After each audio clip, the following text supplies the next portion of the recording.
La família és com el cul. Cadascú té el seu. I no n'hi ha dos d'iguals.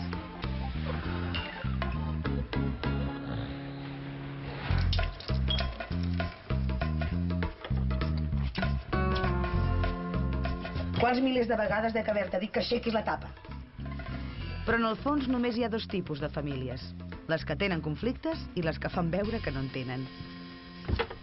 La meva és de les primeres.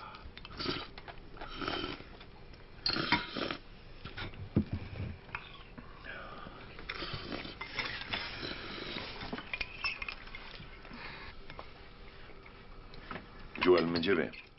Que mengi bé ell. És normal. Persones de diferents edats i sexes convivint sota un mateix sostre al llarg d'una vida. Compartint mals humors i males olors. Què vols? Que tot sigui una bassa d'oli?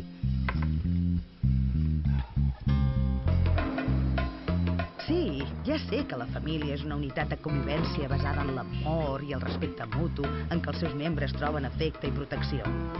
Almenys en teoria.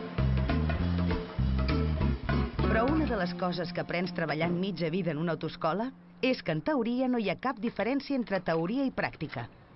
Però a la pràctica sí. I tant que n'hi ha.